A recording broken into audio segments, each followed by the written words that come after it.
નમસ્કાર દર્શક મિત્રો, ગુજરાત ડિવિઝન ન્યૂઝમાં આપનું હાર્દિક સ્વાગત છે। સમાચાર છે ધાનપુર કલમ ફળિયા પ્રાથમિક શાળામાં રંગે ચંગે કન્યા કેળવણી મહોત્સવની ઉજવણી કરવામાં આવી। સૌપ્રથમ દીપ પ્રગટ્ય કાર્યક્રમને ખુલ્લો મૂકવામાં આવ્યો।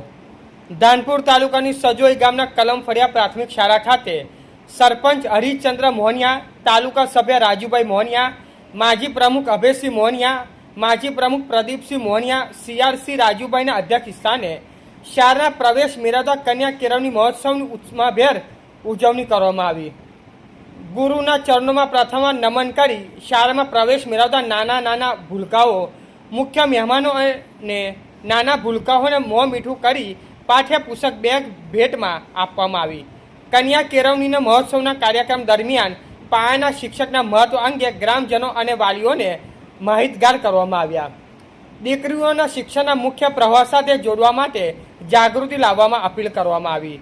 કન્યા કેળવણી મહોત્સવના કાર્યક્રમમાં ઉપસ્થિત મહાનુભાવો દ્વારા દીકરીઓના શિક્ષણને પ્રોત્સાહન આપવા, શાળામાં નિયમિત હાજરી સુનિશ્ચિત કરવા અને શિક્ષણ દ્વારા સમાજના સર્વાંગી વિકાસ માટે સહયોગ આપવા અપીલ કરવામાં આવી। કન્યા કેળવણીના મહોત્સવ અંતર્ગત વિદ્યાર્થીઓનું સ્વાગત કરવામાં આવ્યું હતું અને શિક્ષણ ક્ષેત્રે સરકારની વિવિધ યોજનાઓ અંગે માહિતી આપવામાં આવી હતી। ગ્રામજનોએ, વાલીઓ, શિક્ષક, શાળાના આચાર્યશ્રી અને આગેવાનોની ઉપસ્થિતિમાં કાર્યક્રમ સફળતાપૂર્વક સંપન્ન થયો હતો। દીકરી ભણશે, દેશનું નામ રોશન કરશે, સમાજ આગળ વધશેના સંદેશ સાથે કાર્યક્રમનું સમાપન કરવામાં આવ્યું હતું। રિપોર્ટર ચંદુભાઈ મોહનિયા।